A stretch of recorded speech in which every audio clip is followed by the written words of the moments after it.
বাংলাদেশ এবং পাকিস্তানের হাজার হাজার ক্রীড়াপ্রেমী দর্শকদের মনে কষ্ট দিয়ে, বেদনা দিয়ে, দুঃখ দিয়ে ইন্ডিয়া ওয়ার্ল্ড কাপের চ্যাম্পিয়ন হয়ে গেল। আমি মোটামুটি দেখলাম যে ইন্ডিয়ার যে প্লেয়াররা আছে বা ইন্ডিয়ার মানুষ আছে, এদের কোনো দয়া, কোনো মায়া, কোনো মমতা, কোনো ভালোবাসা বাংলাদেশিদের পক্ষে নাই। শুধু কি বাংলাদেশ, পূর্ব পাকিস্তান, পশ্চিম পাকিস্তান, দুই পাকিস্তানের জন্যই বাংলাদেশের মানে, এবং পূর্ব পাকিস্তান বলতে তো বাংলাদেশ, আর পশ্চিম পাকিস্তান বলতে বর্তমান পাকিস্তান, এদের জন্য ভারতের একদম কোনো দয়া মায়া নাই। ভারতের যদি একটু দয়া মায়া থাকতো তাহলে নিউজিল্যান্ডকে ম্যাচটা জিততে দিত, ভারত ম্যাচটা হেরে যেত। এবং এই অভিষেক শর্মা দেখেন, সারা বিশ্বকাপটা খারাপ খেলছে, এই ফাইনালে যাইয়া বাংলাদেশের মানুষকে কাঁদানোর জন্য ভালো খেলছে। এই যে বুমরা, এর কাজই হচ্ছে বাংলাদেশের মানুষকে কাঁদানো। টাস টাস করে উইকেট নিয়ে গেছে সঞ্জু স্যামসন।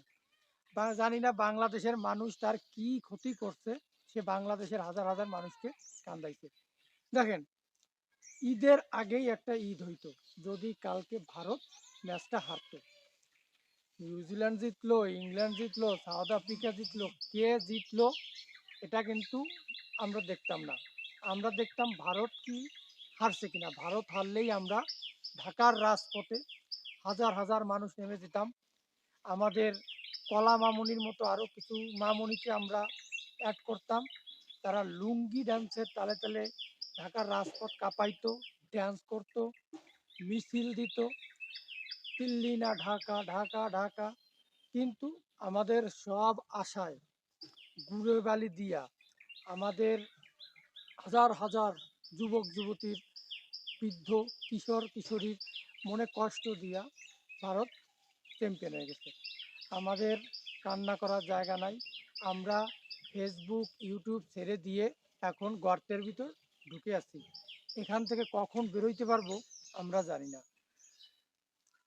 আমরা হচ্ছি এখন ভাঙা খোলা। এখন ফেসবুকে গেলেই, ইউটিউবে গেলেই তো ইন্ডিয়ান আলাদা আমাদের ট্রোল করবে, আমাদের ইপটিজিং করবে। এগুলো আমাদের কতদিন সহ্য করতে হবে জানি না। কিন্তু পাকিস্তান নিউজিল্যান্ড যদি ভুলেও জিততো, তাহলে আমরা 1 বছর ইন্ডিয়ার কাউরে ফেসবুক ইউটিউবে আসতে দিতাম না। এমন ধরনের কলা গাছের মিসাইল নিয়ে ওদের উপর অ্যাটাক করতাম, ওরা ক্রিকেট খেলাই ভুলে যেত। কিন্তু দুর্ভাগ্যক্রমে ওরা জিতে গেছে। ওদের হারানোর জন্য আমরা সারা দিন কত ধরনের যে গবেষণা করছি, যে নরেন্দ্র মোদী স্টেডিয়ামে প্যাট কামিন্স ছবি তুলে নিয়েছিল, পুরো ক্রাউড সাইলেন্ট করে দিছিল। ঠিক সেরকম মিশেল সান্টনারও ছবি তুলে রাখছে পিচের, না জানি কি হবে। কিন্তু ওই যে কয় না, মোল্লার দৌড় মসজিদ পর্যন্ত, আমাদের দৌড় শুধু আল্লাহরে ডাকা, যে কোনো কায়দায়ও যেন ভারত জিততে না পারে, ভারত যেন ঠকে। নিজের নাক কেটে প্রতিবেশীর যাত্রা ভঙ্গ করার মতো একটা অবস্থা। নিজেরা পারি না কিছু, ভারত নিয়ে দিন ভরে গবেষণা করি।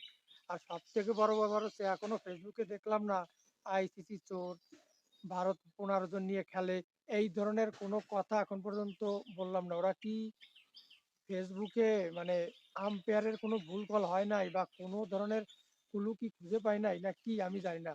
চলেন আমরা সবাই খেলাটা আবার রিপ্লে দেখি। যদি বাই চান্স একটা ভুল ত্রুটি ধরা পড়ে, ওইটা নিয়ে ফেসবুক গরম করে দেবো আগামী 1 সপ্তাহ।